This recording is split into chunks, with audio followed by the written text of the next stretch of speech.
ദൈവത്തിൻ്റെ പരിശുദ്ധ നാമം വാഴ്ത്തപ്പെടുമാറാകട്ടെ.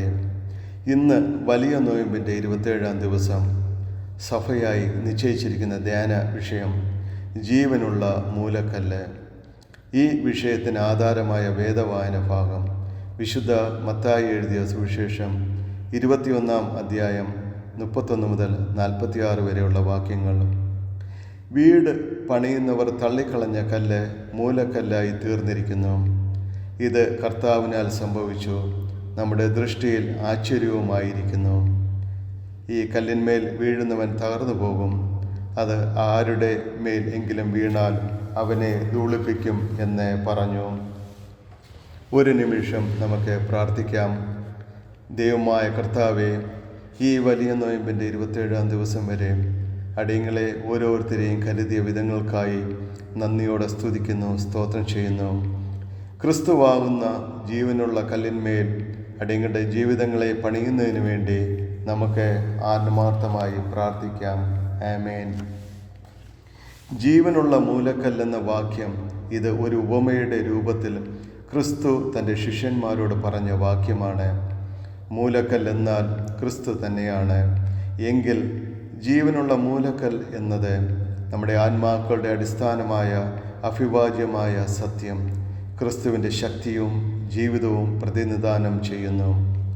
ഇവിടെ നാം കാണുന്നത് ക്രിസ്തു താൻ തന്നെ അത്യന്തം വിശ്വാസമുള്ള മൂലക്കല്ലായി സാക്ഷീകരിക്കുന്നു. ക്രിസ്തുവിൽ വിശ്വസിക്കുന്നവർക്ക് ദൈവിക സമാധാനവും നിത്യജീവനും ലഭിക്കും.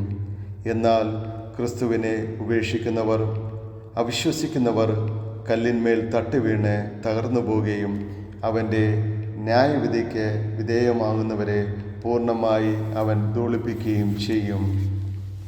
തള്ളിയ കല്ല് മൂലക്കല്ലാവുക എന്ന് പറയുമ്പോൾ നമ്മുടെ ഓരോരുത്തരുടെയും ജീവിതത്തിൽ നമ്മളെ തള്ളപ്പെട്ടവരായിട്ട്, വിലയില്ലാത്തവരായിട്ട് നമ്മുടെ സമൂഹം, നമ്മുടെ കുടുംബാംഗങ്ങൾ കാണുന്നുവെങ്കിലും നമ്മളെക്കുറിച്ച് കർത്താവിന് വലിയൊരു പ്ലാനുണ്ട്.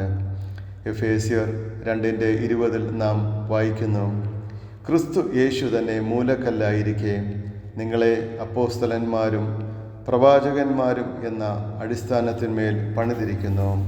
ഇവിടെ നമുക്ക് ഉറപ്പിക്കാം, ഞാൻ എൻ്റെ ദൈവത്തിൽ വിശ്വസിക്കുന്നതിനാൽ എൻ്റെ ഭവനത്തിൻ്റെ മൂലക്കല്ല്, എൻ്റെ ഹൃദയത്തിൻ്റെ മൂലക്കല്ല് യേശു തന്നെയാണ്.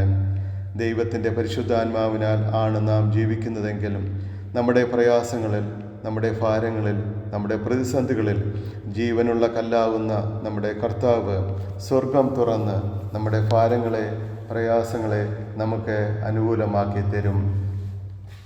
ജീവനുള്ള മൂലക്കല്ലെന്ന സന്ദേശം വിശ്വാസത്തിൻ്റെ, പ്രാർത്ഥനയുടെ, സമാധാനത്തിൻ്റെ, ക്രിസ്തുവിൻ്റെ പ്രഭാവത്തിൽ എവിടെ നാം വിശ്വാസം വയ്ക്കുന്നു എന്നതിൻ്റെ പ്രാധാന്യത്തെ സൂചിപ്പിക്കുന്നു.